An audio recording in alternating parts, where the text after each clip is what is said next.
Welcome, folks. How you doing, Matthew? I'm doing pretty good. How are you? I'm doing good myself. I'm doing good myself. You having a good week so far? I'm having a great week. How are you doing? Yeah, I'm actually having a pretty good week too. Coming off of Halloween, it was a pretty interesting weekend, and ready to be back at school. Did you have So some it's Monday milk? like actual milk. Yeah. I actually think I did drink milk yesterday. Actually, I'm pretty sure I actually did. They're gonna I did. the viewers are gonna see the title of the video and they're gonna be like, oh, bro, what the fuck is going on here? You gotta have an Um, introduction. You gotta ease ourselves into it. exactly. And But yeah. everybody's gonna love today's topic. It's we're ranking the Games of Thrones seasons.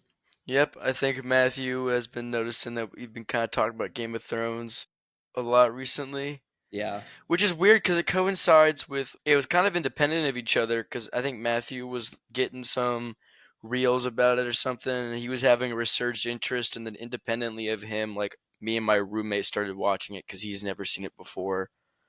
Bro, it's gotta be like word association or something. I don't I know. know it's just Within the like somehow we reels. both have locked in um on Game of Thrones lately, even though it's been fucking The new show years. being announced was really what got me back into it. I'm actually It's fair. psyched. Psyched. Yes, Knight of the Seven Kingdoms, as I recall. Exactly. Yeah, I'm pretty excited. I'm pretty excited about that. I think that will be really good. I'm more excited about that than I ever was for House of the Dragon, Yeah, personally. I mean, I'm I think the way the Hedge Knight's written, at least the first book, it's written really. I Right, mean, because you're reading through it, right? yeah, I'm done with the first chapter, and there's only 4 chapters in the book.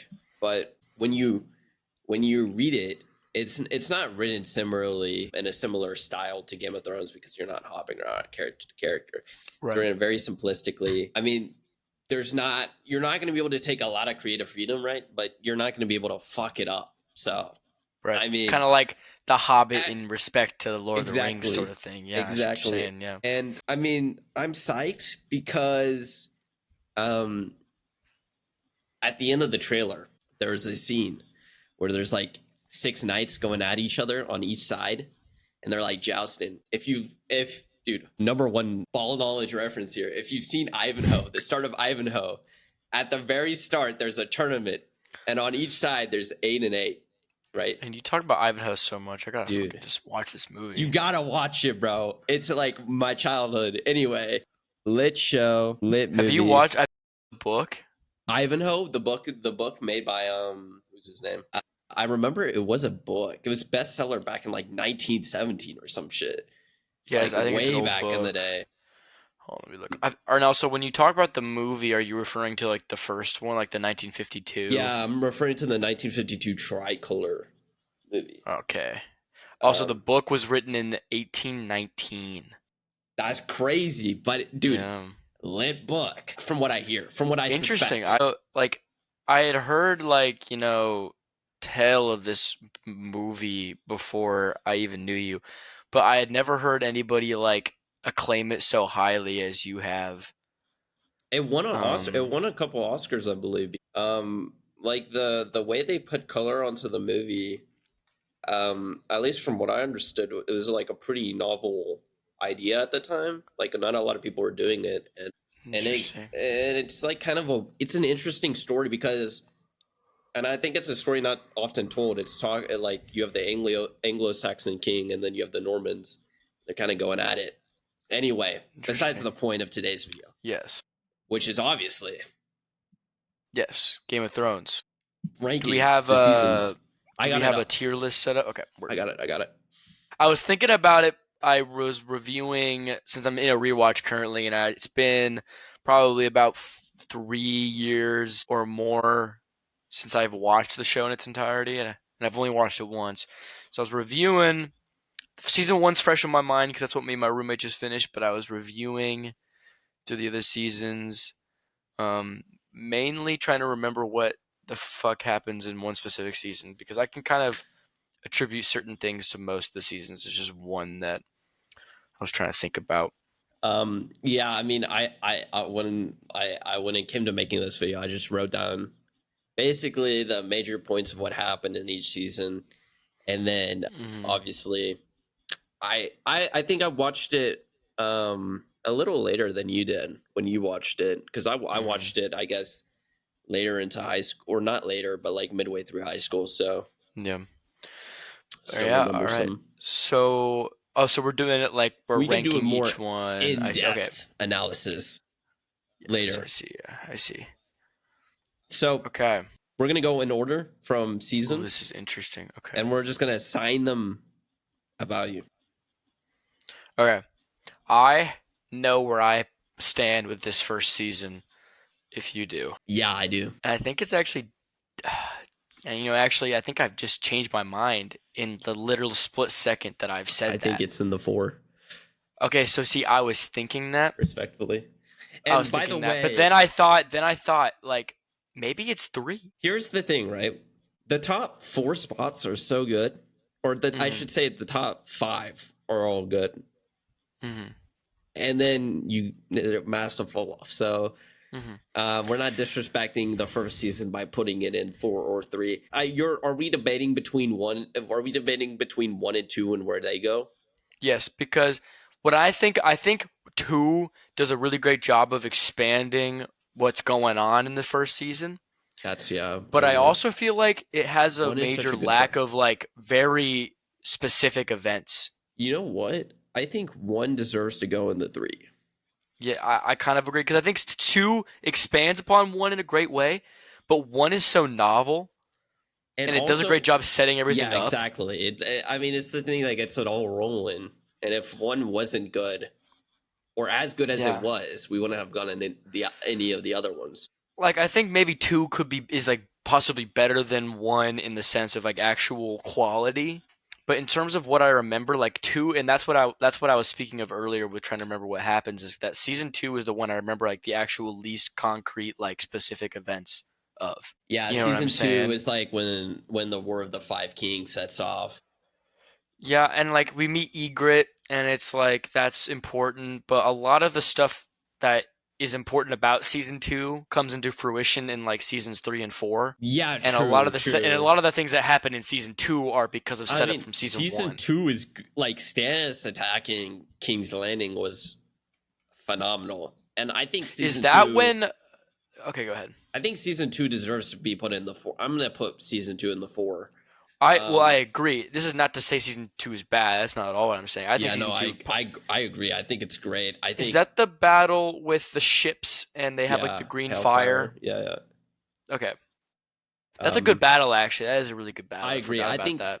I think that whole setup, and Oh, I I gotta close that door. believe Make sure my roommate can't hear me. it sounds good. Hold on, you keep talking. I believe in my head I have like this going on right now. I believe is this the season where Tywin's introduced? Tywin's introduced actually in season one. Cause funny enough, I actually thought he was also season two, but then like a lot of like the King of the North stuff Yeah. and like all that and Jamie getting captured by the Starks actually all happens in like the last two episodes of season one. Oh wow. Yeah. Okay, because I was about to ask. Okay, so that makes season 1 even better because we get the glorious meme. The lion does not concern himself with the thoughts of sheep. Yes, I didn't realize that Yeah, was I even didn't in the realize show. that I either forgot until about me that. and Henley were arguing about when it came into fruition. And Henley said, "Yeah, it's been around since 2024." I said, "No, shot. It's been around that long." And then we were both wrong. It's been around since 20 2011. yeah, 2011. Like I had no idea that was even where it came from. Also, I think Ned Stark is such a great character that I also feel like that's just also why season one is so good because I love I Ned. agree. I I mean, I agree. loved him when I first watched it, and then rewatching the first season, I was like, man, this guy is just such a good dude. Like, it just sucks what happens to him. Like, Uh, are we yeah. spoiler? Are we doing a? We're doing a spoiler. Like, No, should we? we can spoil it. They've had enough Okay, time. yeah. You guys I had to think get that I on it. think I You think the clicked on the nature of this video. video, yeah, I think the Yeah. nature of this video, you have to have some kind of um interest. Okay. I kind of want to say more about season 2, but I'm not entirely sure what. Um, That's where a lot of the stuff with John goes beyond the wall. Jon goes beyond the wall, He meets encounters the Egret, a lot more about White Sam. Walkers. That's where we meet Sam's Nellie, right? Is that her name? The inbred girl that's pregnant. You Oh, remember they go Samuel beyond? Tarley. Okay, I was Yes. so confused for a second. I was like, "Who's Sam? Who's No, Sam?" the his Yeah, I friend in the Night's Watch. the little chubster. I got you. Yeah, I yeah, yeah. got you. And that's where we meet. I think her name like is Nellie or Gilly. Gilly. Yeah, yeah. That all happens. I Is remember that it. where Mance Raider also first appears as a like as a for sure character, or is I that don't. 3? I don't know actually. Okay. Uh, Yeah, season two's got a lot of good stuff going on, but it's also kind of more of a developmental season. which quick side tangent here, folks. This guy's roommate did not want to binge watch the whole series in the I know. span of a week It's like so I crazy did. how. Yeah, Like I know. and Noah both did the same exact thing when we first watched it. We were like, we have to know what's going on next, and then Yeah, um, because I mean the show just sets itself up so perfectly for that kind of thing. Like every episode, like it ends in something like kind of crazy, dude, imagine they were doing weekly releases back then. dude. I don't Well, think they people were. No, they this show did. was weekly. Oh my god! No, Imagine because it sitting there wasn't Netflix. watching Because that. Netflix was the only thing at that time, and even HBO, now, because it's HBO, HBO. yeah, HBO yeah. did this shit was coming out weekly for 8 years. Dude, that's Yeah. crazy. All right, season 3. Okay, we might debate on this. I think it's 2. I think it's 1. Okay. But I'm also open to putting it at 2 because I think I need to talk. We need to talk about like the difference between season 3 and season 4. Because I'm thinking about Oberyn. I'm thinking about his Tyrion's trial, and just That's what how I'm. like I well think. crafted it all is. I think the reason why, for me, 4 deserves the 1 over the 3 is because Tyrion's trial was so good. I think Oberyn's whole setup was so good that it's better than the Red Wedding, personally. Yeah, but that all happens in the same season. No. Oh wait, no. Is Oberyn Martell season 4? Are you? Wait, Yeah. you might be right. Tyrion's trial is season 4. Fuck, because it's because of the murder of Joffrey in that season Yeah, 4. and Joffrey is it starts off with Joffrey being poisoned at his wedding. That's what Yes, season 4 the Purple starts off with. Wedding. So Oh that's man, like because like the main event in season 3 is the Red Wedding. yeah. Jamie loses his hand in Ooh. season 3 as well, and And Sansa we have gets married Brienne. to Tyrion. No, it's technically, oh, I guess so. at Yeah. the end, yeah. When does she get married to or is supposed to get? Is she get married to Peter at any point? Doesn't that happen? Or he like she hates Peter Baelish for a really distinct reason, and I can't remember what exactly it is. Well, she finds out Peter Baelish is like the reason behind, because Peter Baelish basically Betrayed Ned. yeah betrays Yeah. Ned, but Peter Baelish also killed John Aaron, I Mhm. think, right? So Well, but did he actually? I thought. it's heavily implied. I don't Ooh, know. maybe you're right. Maybe some Okay, lore well, geek now in the that I'm thinking about, comments can. I thought Tyrion's trial for some reason was in season. So that actually, okay, I think I can get behind your opinion then. Yeah, I may have swayed your opinion. Yes, I would say so. My only thing, season 3 is where we meet Grey Worm, I believe. And Missandei. I believe you beat both of them, and I like the both of them a lot. They're great characters. Grey Worm's like the soldier that has no nuts, if you remember, Oh, like the okay. slave guy. Oh yes, Um, yeah. I get you. I get you. yeah. So okay, I can get behind that. I can get behind that, and then putting 4 in number 1, I feel comfortable with. I think that's the last really great season of Game of Thrones. I think Unfortunately, after that, the show writers. My problem with the show writers is in the later seasons. I mean, they'll even admit to this. They didn't like the magical parts of George R. R. Martin's world, and they tried to purposely leave it out, even though it's quintessential to the story. Mhm. And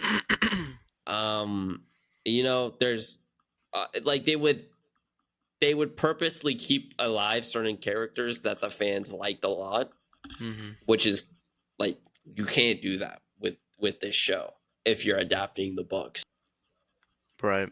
Yeah, I think season 4 is just like quintessential TV, to be honest with you. I think the first 4 seasons, Obviously the first 4 seasons, but like I season think 4 they're all, specifically, yeah. like is like the peak of this show. Like this is where it all comes out, and like you know the I wish I had killed Joffrey, and I wish Speech, that Tyrion's, shit's yeah. awesome. Jamie's like starts his not being a dickhead arc, sort Yeah, of. and then even though Oberyn has the biggest aura loss in all of fiction, he still's cool. All of cinematic history. Yeah, Like, dude goes from aura maxing to aura negation, dead. bro. Like, Yeah, he's in the negatives. yeah. No, for sure. Um, yeah, it's just Dude, a great season. What did you say just before I said that though? You said something that I started talking about how, like, the show writers kind of like they flipped the showrunners. They flipped.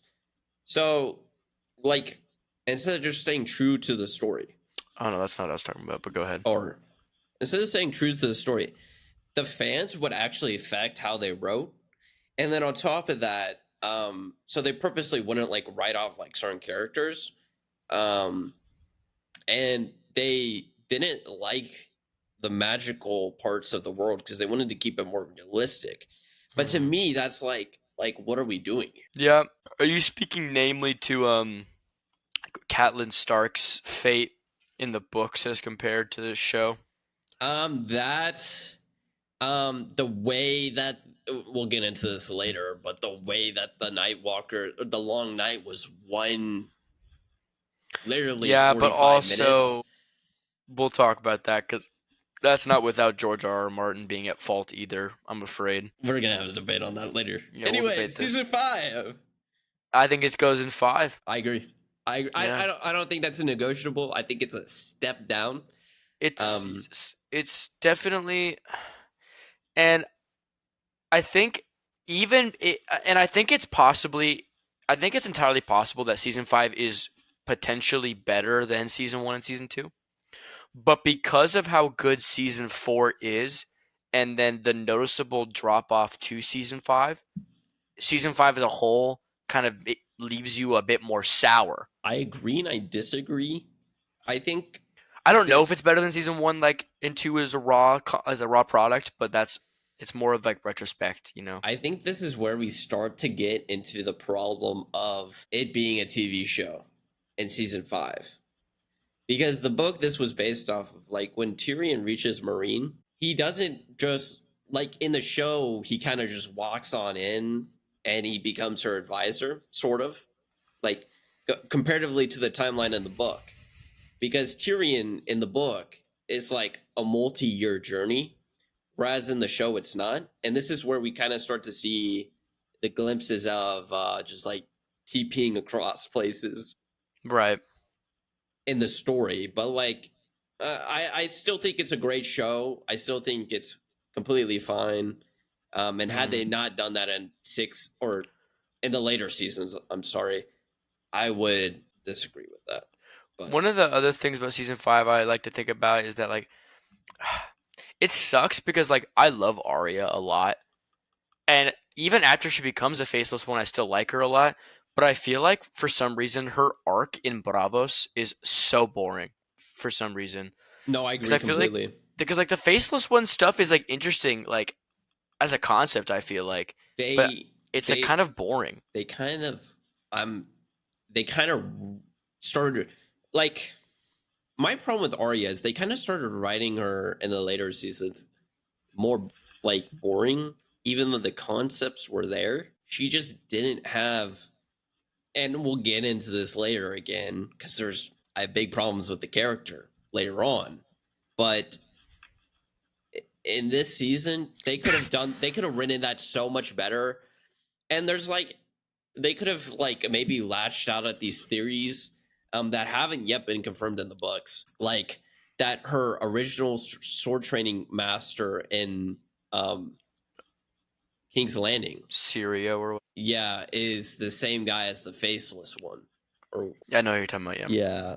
yeah. So I think that could have been an interesting theory to maybe I don't know how I approach feel on. about that though, because I feel like Sirio is so like involved in his identity in the first season that like for him to be a faceless one kind of like makes no sense to me. Yeah, I don't It's know. only because of his like prowess with a weapon that it would maybe, but like he like proudly like exclaims his name and he's like the first sword of Bravos, like he has a title, which seems like counterintuitive to But maybe that's a part of the Great Deception, bro.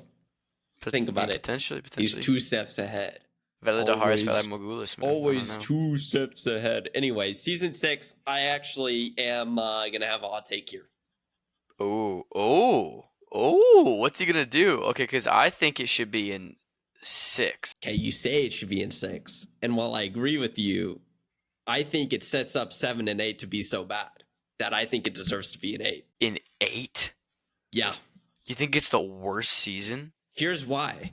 It sets No, I up, can't agree with it you. sets up 7 and 8 to be horrifically bad because they fuck up season 6 so badly. See, I don't know if I can agree with you because I still enjoy. Because you may be right that season You 6. enjoy. Wait. Hold on. You enjoy season 6, like I enjoy season 6, because they start. They kind of play to the viewer. They kind of like they do these certain things that you like that they do, right? You're like, oh, I like that they like Jon Snow gets resurrected, right, and becomes Which- Azor Ahai, right? Or he like you kind of see this prophecy fulfilling, right? But at the same time, Stannis Baratheon dies, and he dies in possibly the dumbest way I've ever seen. And Stannis is, I like the character, okay, but he dies in quite possibly the dumbest way I've ever seen. I don't even remember. So basically, he gets into he does this whole they do this whole ritual thing where Melisandre burns his kid because he wants to win, right? That happens in season 6. Is that Yes. late? Yes. Wait, is that does actually, Davos no. not come in till season 6? Actually, no. He does that at the end. That's at the very end of season 5. Sorry, at the very end of season 5, he sacrifices his daughter. At the start of season 6, Stannis dies, and then Jon Snow gets resurrected, and they have the Battle of the Bastards, right? Mhm. I think personally that could have been written so much better because, like a lot of the things that George R.R. Martin has happened in the books, like the fact that Stannis doesn't take the fight with Roose Bolton right off rip. He goes to a different castle and he sits in the other castle. Like the way Stannis is this man of pragmatism. He does all these things. He's a man of ideology.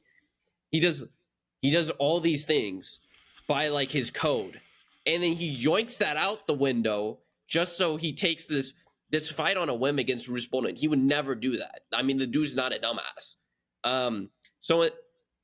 Honestly, it's dumb because they overwrite the book and they make what happens in the book way worse. So basically, he goes to a different keep, and there's this whole like Mance Rayder gets sent on this expedition to go save Sansa, right?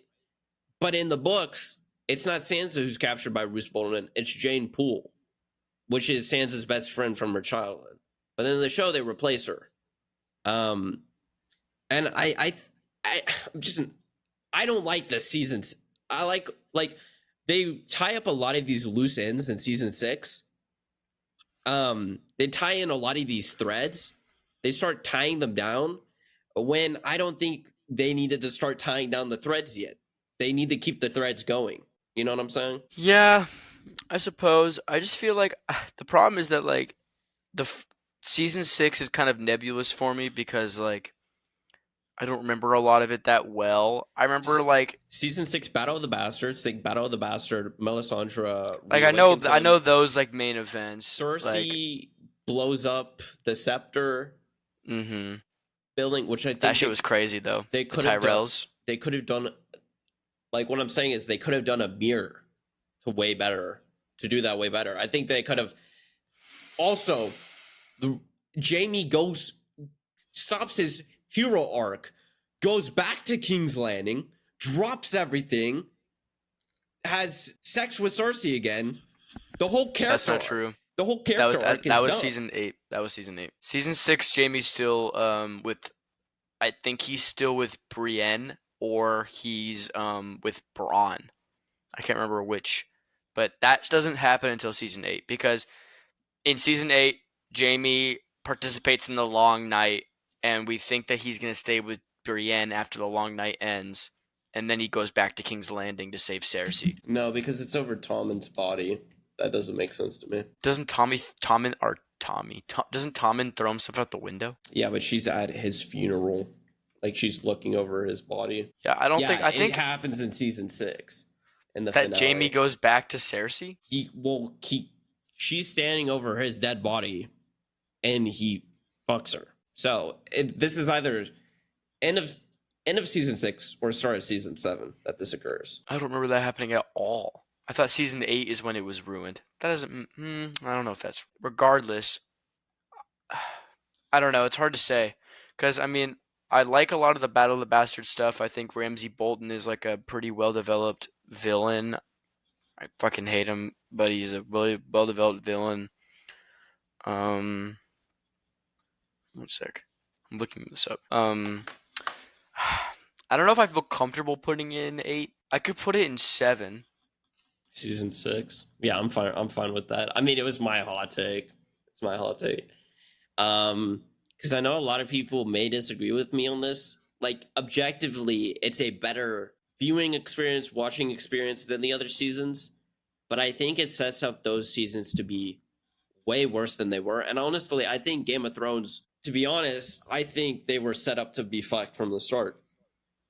Because Game of Thrones, you can easily see playing out in 10 or 12 seasons, right? Mm-hmm.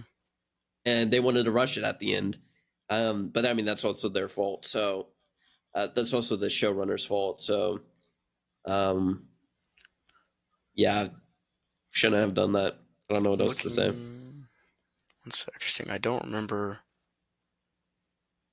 him going back to Cersei, but then he leaves her again. Yeah, because he goes over to the Tyrells. He fights at in the Reach, and then he gets burned up. His men get burned up. When they're returning from the Reach, his men get burned up from the dragon and the Dothraki attacking. Shit, I don't remember that at all. To be honest with you, that is how dumb it gets, bro. So think about it this way: his men go, they lay siege. This is when he gives, after they lay siege, like he does this roundabout thing, and then he ends up giving Lady Olenna the poison. And Lady Olenna ends up telling him that it was her who killed Joffrey. And then he basically loots the place and is on the way back in the wagons with Bronn. And the Dany's army attacks. And it was so dumb. They just came out of nowhere. That's so crazy. When does the stuff with the sand, is that season 6, the sand snakes and like that stuff, where they capture Cersei's daughter and they kill her on the boat? You know what I'm talking about? The sand snakes. Yeah. These like 3 sisters. Yeah, they're Oberyn Martell's bastard daughters. Yeah, but they kill Cersei's daughter, but Cersei's daughter is married to the king of not the king, but the prince of the Martell kid. Yeah. A lot of that stuff later on, I kind of lose track of. Yeah, because I mean, it's so bad. I gotta shove it out of my memory how bad it gets. Yeah. All right, season 7. I mean, 6 probably. I mean, yeah, if we put 6 at 7. I mean, it's like the first time. It's the first season that is like shorter. Because up until this point, like for the previous 6 seasons, like they're all 10 episodes, and that's the standard. Yeah. And then this season, I believe, is 7 episodes or 8. It's 8, I think. I think the next season's 7. I think the next season's actually, I think 8 is 6 episodes, if I remember correctly, Really? Yeah. I which mean, is that's pretty crazy. crazy. Um, but regardless, yeah, season 7, I mean, I don't even know what I can say about it. I mean, Okay, this is the first time the showrunners are being made to write the story for themselves, and they do a right? terrible job. They do a horrible job. They Like botch a lot of the stuff with everybody, the Greyjoys. yeah, but like everybody likes to blame George R. R. Martin because he didn't finish his book. Like I agree, the dude should finish his books. I'm not gonna rush the guy though. Okay, but what I am gonna say is he should have finished them by now. But what I am gonna say is I could have written a better ending than what the showrunners wrote for 7. I mean, Mm-hmm. that's diabolical work, and same with 8. I mean, to be quite honest, I mean they wrote possibly the worst ending I've ever seen. It started off so good, and then you hand them the writing, and then you really see what they're made of, and obviously it's Yeah, not the best. it's also just like this is when is this when it's revealed that Daenerys and Jon are related? Yes. Okay, so I want No, to talk about. I no, want no, no. no. Are we sure? They're in romance, When does but Jon find she's out? unaware of his true claim, I think. It's in the first episode, of season 8. Okay, well then I'll talk about that when we get there. Um, yeah, season 7. I also just like don't love Danny and John's romance. To be completely honest with you, I don't think it's done very well. It's so forced. They It's didn't very write it forced. It's just because properly. they're the two main characters, and they're like, oh, they must fuck. Like they don't. They're not Well, really they should compatible to have me. written John and Danny to be completely opposite. Hmm. That's what they should have They done. don't have anywhere near the same goals. I feel like, at Well, least before Danny. this point. Here's my opinion. John's when John gets resurrected, he should take this more of the Standish approach. Like he's being pragmatic to a T. He doesn't really care what other people think of him, and he's just going with it. And then Danny cares about what other people think about of her, because her whole thing is, I free the slaves. I have this moral high ground over other people, right? And she's like, well, I'm going to be a ruler and be a good one at that, right? They have the same goal, I guess, but they have completely opposite ways to get to it. And it's not Yeah. explained at all how they like just all of a sudden they come to congruence. Like Danny should be like not trusting of Jon Snow. Like she should not trust him. In my opinion, she shouldn't trust him. There's no reason for her to trust him. She can eventually end up trusting him, right? But he should be he when he's making these like and my opinion, Cersei isn't even alive at this point. That's a whole different discussion. But with this episode, in my opinion, again, as this is an opinionated, like, Hmm. you know what I'm saying? Jon Snow, that's what I'm calling him. Jon Snow should really be like, hey guys, the long night's coming. You guys aren't going to do, you guys aren't doing anything right now. Like, I need help. And Danny Hmm. should distrust that just as much as Cersei did in the show, right? Because honestly, she doesn't know anything. She knows jack dick about this guy, right? And the only thing she knows is from what Tyrion is from what Tyrion tells her about him, right? Hmm. That's all she knows. But she's not gonna all of a sudden hear these like things. And I would have written John as a completely like different character because again, you're writing the show, or I guess you're the whole writing behind it is that nobody's technically perfect or Hmm. ideal, right, in the universe. And then you just make these two characters all of a sudden become perfect and good for no reason. Yeah. True, but also isn't part of Daenerys' trust because they have like a common unity against the Night King because I mean, doesn't the Night King kill Viserion? while John's writing him. So they'd already begun their allegiance by this point. Yeah, that's what I'm Then saying. yeah, I don't know. How easily did they trust each other? It was literally like he walks in to Dragonstone. He just shows up.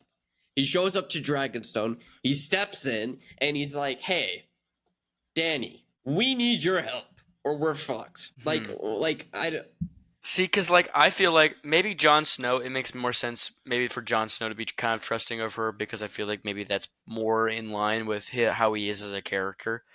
But for Danny, here's how I would have written it differently. Well, Jon Snow is the son of the person who helped overthrow her family. But why would Jon Snow be trusting of people after he gets he got backstabbed?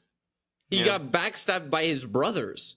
Because that's what you do when you're in the Night's Watch. You're all brothers. You're all family. Mm-hmm. That's your new family. He got backstabbed by his family, and he got resurrected. And now all of a sudden, he started trusting people again, just like right off rip. He's like, "Yeah, well, I'm trusting everybody now."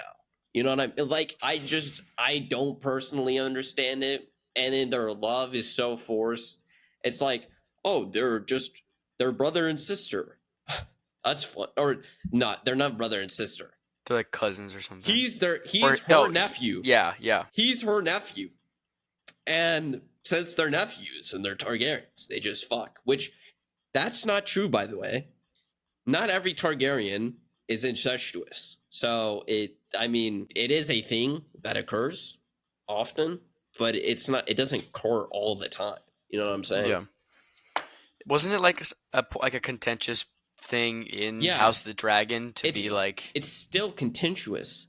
Like, even though Aegon the Conqueror did it, the other one specifically tried to integrate the realm so they would marry off to other, you know what I'm saying? Like, that it makes sense for them not to be incestuous. But also, like, before the events of Game of Thrones, after House of the Dragon, they stopped being incestuous for the most part.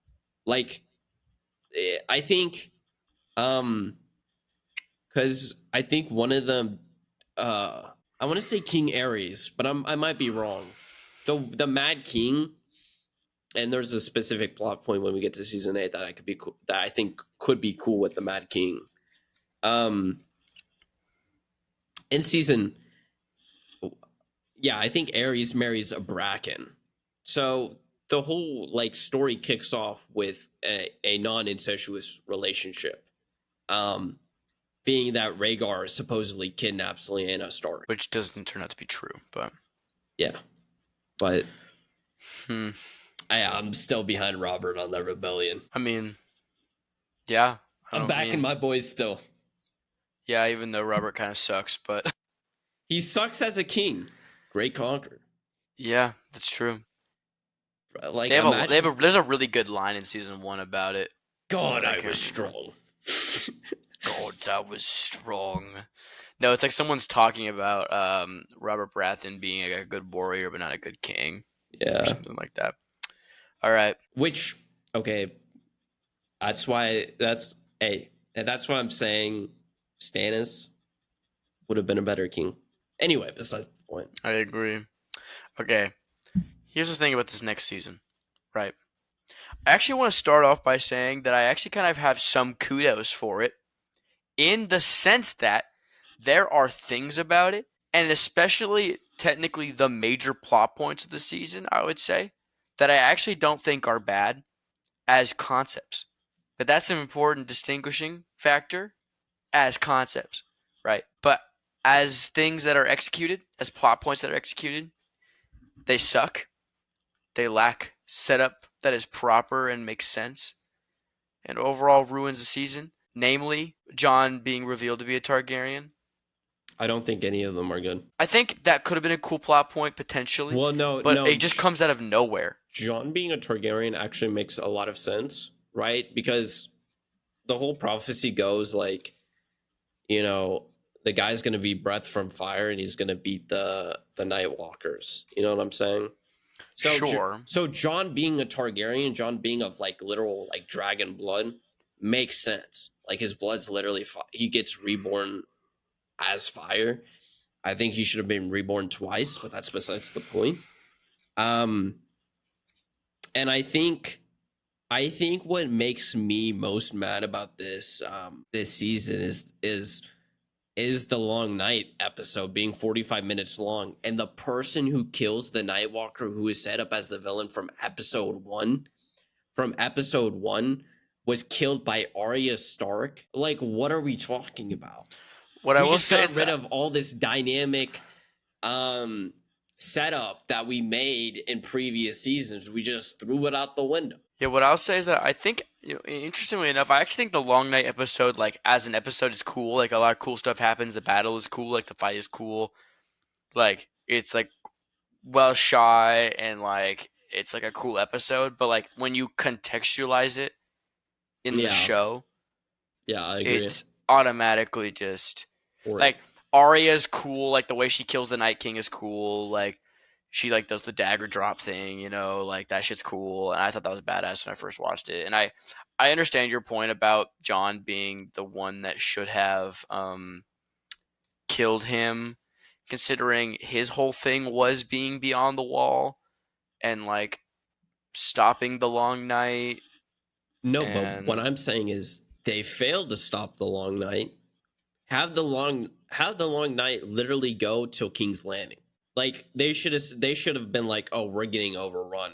We gotta dip. yeah, but it didn't make it out of Winterfell. Like That's it, what yeah, I'm I saying. know. Like, I know. That's why I'm agreeing with you. Like, it doesn't even make it out of Winterfell. Their occupation. They spend 7 seasons fucking traversing the wild beyond the wall, doing jack shit, fucking the- jacking off, and then they finally breach the wall, and then they're like, "We suck." I don't know. and then They even have they have an undead dragon on their side. yeah, like- I know. And then Nightwalker's whole goal is basically they're like, we're going to they don't ever say this, but the whole idea behind it is we're destroying this world because y'all fucked it up so badly and we're creating a new one, right? But instead of like that being the belief, right? Instead of like that actually somewhat, and this is what gets into my interesting point that they could have tied it into was when the Mad King, it could have been the three-eyed raven fucking with the Mad King when he starts going burn them all. You know what I'm saying? They could have done some like interesting thing with that where the three-eyed raven was like similar to Hodor where he was like fucking with his head by accident by looking into the future, and and maybe the Mad King sees these visions of like these people becoming whites or like the zombies, the army of the dead, and he's like, I can't let that happen. So he's like, burn them all, because obviously Is that not what happens? That doesn't happen. No, they don't That's a ever. cool idea, though. I like that. Yeah, and I'm like, see, because that's the thing. Because the three-eyed raven is such an underused device that's what I'm saying in the show. And like it ultimately means nothing, I feel like. Because it's set up in season 1. Because Bran, when he wakes up from after, becoming paralyzed, he starts having dreams of being visited by a three-eyed raven. Yeah. And it's set up like back then, and like it doesn't come to any like fruition besides explaining Holdor's like mental disorder, like. Yeah. And I'm like, bro, what are we doing here? What are we doing? And another thing I thought was what I will agree with you on is like you said you like certain aspects, right? Mm-hmm. I kind of like the downfall of Daenerys morally, right? Okay, yes, I agree. But she should morally start to question herself in this season, and then you flesh that out later in other seasons. Like, actually, I think season 8 should be White Walkers just okay.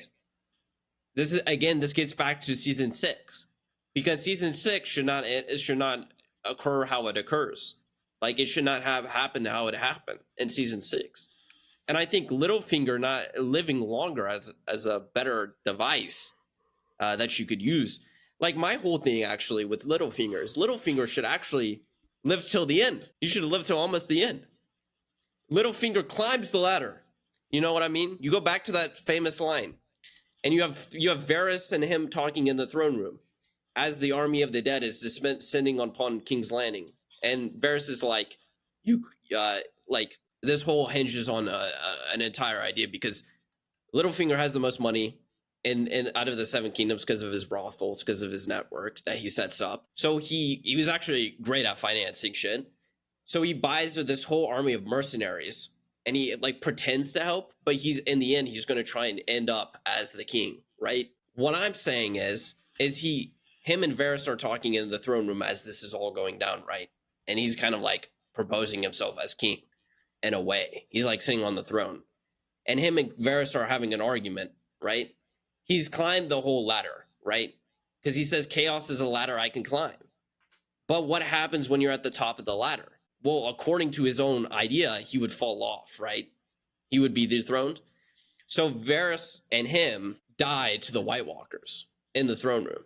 You know what I'm saying? That could be it. That could be a cool idea to do, as could have touched on as well. But I would have Like done calling that in back to season that 9. scene in season 1. Yeah. Is that what you're talking about? Yeah. And like then you have this whole like Daenerys is still going through her whole thing. You still have all these plot threads until the end when, in my opinion, Bran should actually, there should be an argument between Bran, Jon Snow, and Daenerys, where Jon thinks he has to kill Daenerys, or else she'll, because she's too powerful and she might like blow up. And he ends up not doing it because Bran convinces her using his three-eyed raven powers to not kill her because it's just going to start another cycle. You know what I'm saying? Mm-hmm. And maybe the White Walkers were right in that case. So what I'm saying is there should be, as you said, more usage of the three-eyed raven powers, right? And I think getting rid of all these magical aspects, because again, pointing back to my biggest problem with this earlier, is that the magic aspects are like the worst or are some of the greatest parts about the series, and they want to throw them out because it's not realistic anyway. Yeah. I see what you're saying.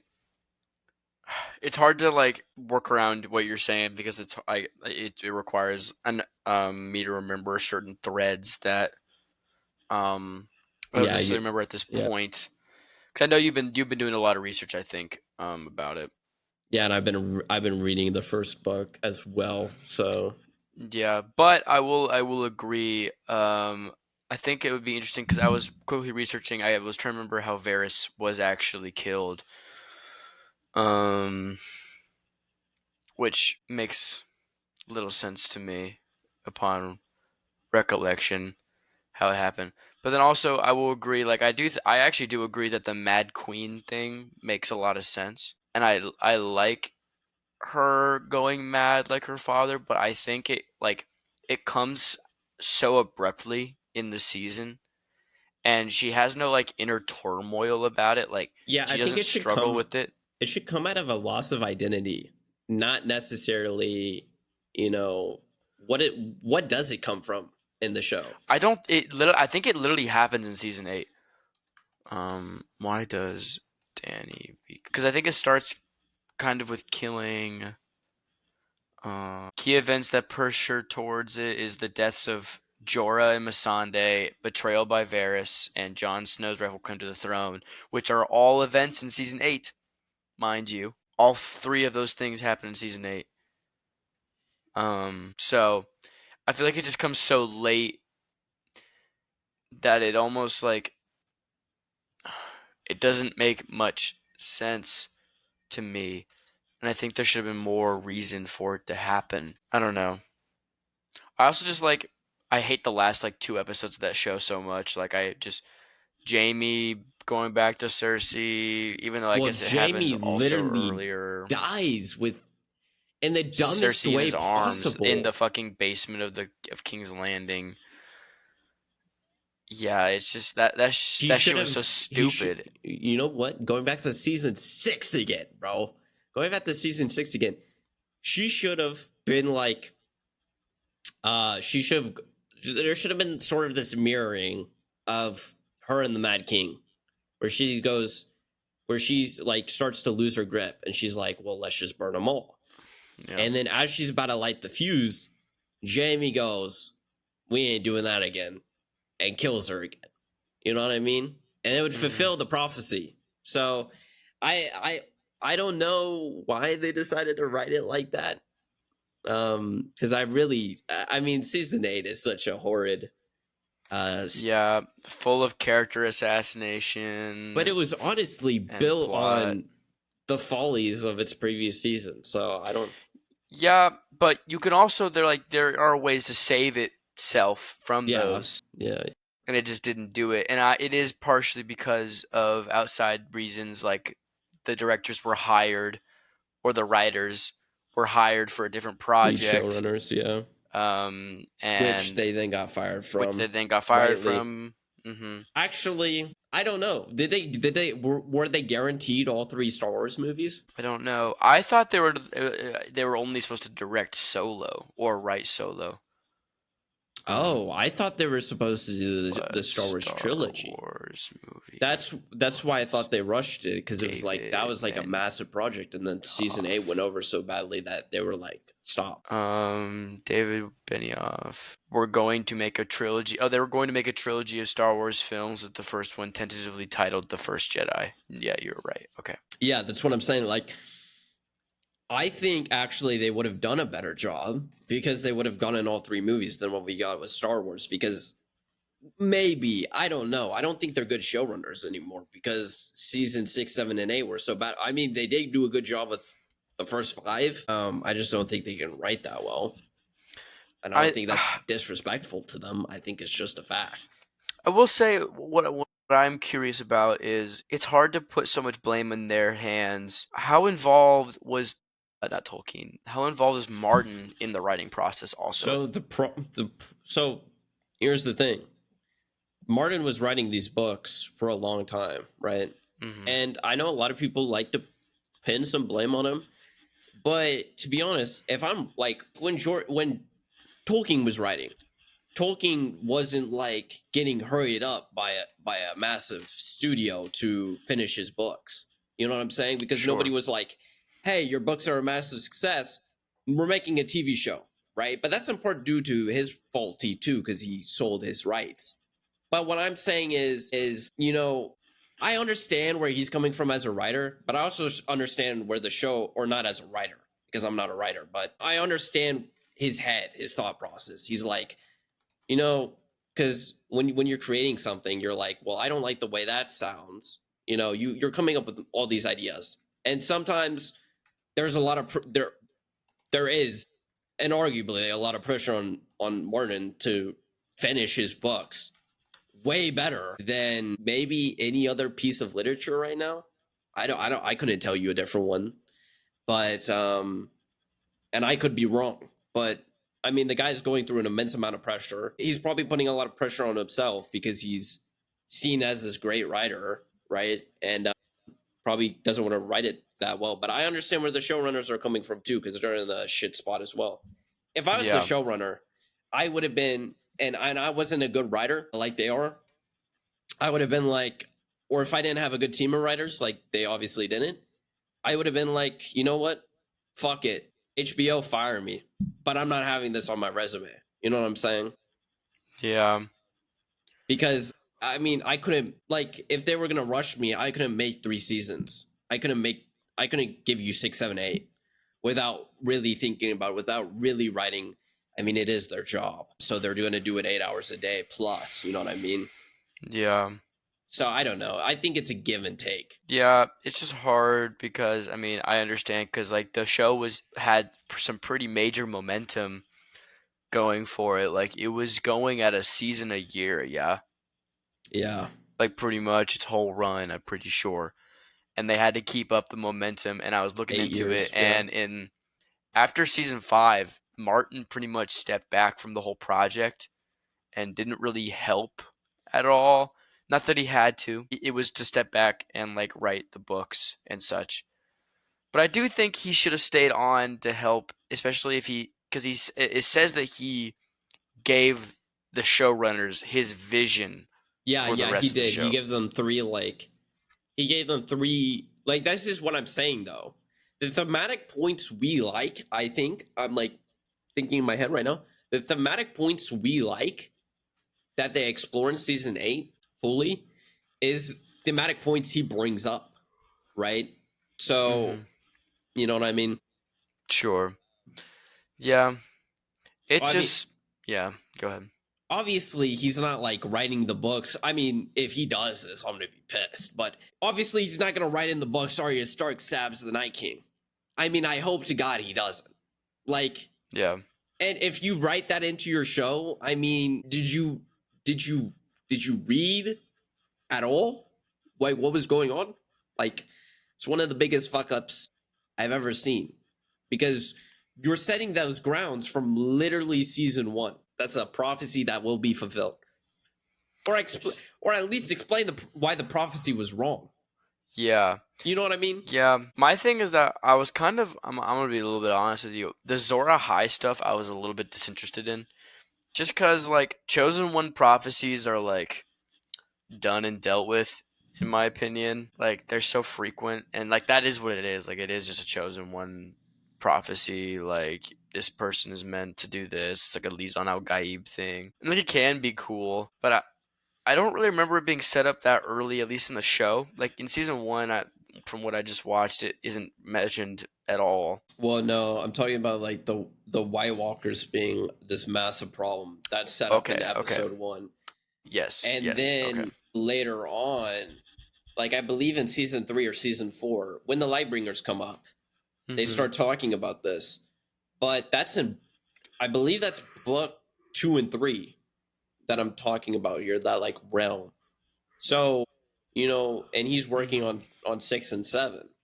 So, I mean, that's like book wise, material wise, that is like a decent chunk that specific prophecy has been mentioned. Yeah. Again, I don't necessarily view it as a chosen one prophecy. But yeah, I get what you're saying. Yeah. And I think, I mean, maybe on a rewatch, I'd be more like enticed by it. But So also, a lot of what it like has to do with the story comes at a part of the show where it starts to like dip off. yeah, I get what you're saying. So So I have that's a part of question it. for you. If you don't Mhm. like, so when you watch Dune, do you dislike Dune because the chosen No, prophecy? see, the thing about it is that I don't. It's not that I dislike Chosen One prophecies.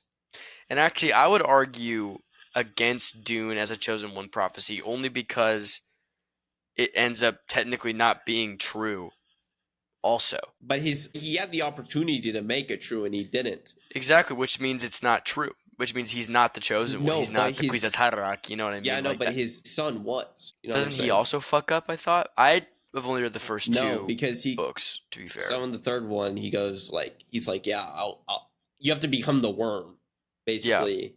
yeah. And he does, and so he fulfills the prophecy, but like then he goes into this long explanation of why completing the inherent prophecy doesn't really do anything. You know what I'm saying? Hmm. Like it doesn't really matter. I will say, like, I was And I kind could be of missing on disinterested that. by the third book because I kind of don't really care about Leto that much. I kind Okay. of just prefer Paul as a character. But granted, I haven't gotten through. I mean, it's been a while, and I haven't really gotten through book three at all. It's not like again, it's not that I don't dislike or that I dislike Chosen One prophecies. It's just like they happen How a they're lot. done. It's done a lot, and if it's not done in like a unique way, then it's just like, I what get are what we you're doing? saying because I've seen this thing in because I'm gonna equate it to something more in my space. Hmm. But I see this in gaming, and you may disagree with me here, but I get what you're saying through my methodology in my head right now. Like the theme of revenge in games right now is massive, and I'm kind of Hmm. just tired of it. I'm kind of over it, and I just don't really care. I don't really care for So it. I'm The Last thinking of of Us two Part examples. Okay, Two, Ghost of Yote. That's but what that's comes to two my mind. examples. That's what's coming to my mind immediately. I'm sure I could point to many others, but that's what's coming to my mind immediately. I kind of see what you're saying, and I kind of understand. Like, you think it's a good thematic component sometimes if done right, but you've seen a lot of it, so you're not really Yeah, that enthused by it. It's not really that unique to you.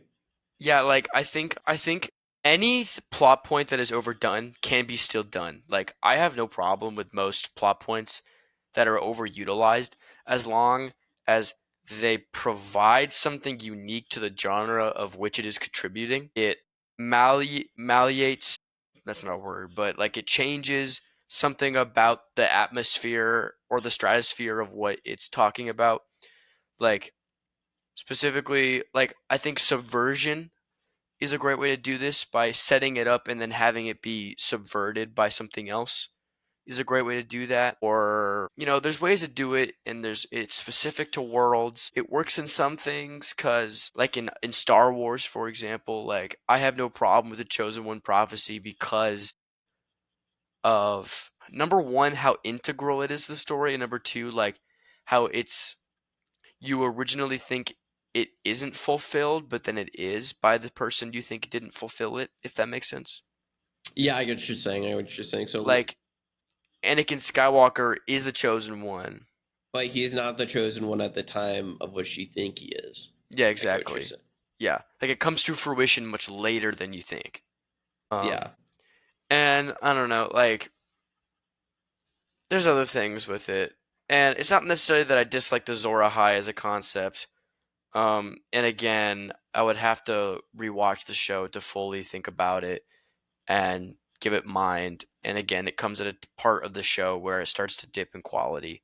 So it's hard to pay it as much reverence as it may have had earlier. But that's just my take.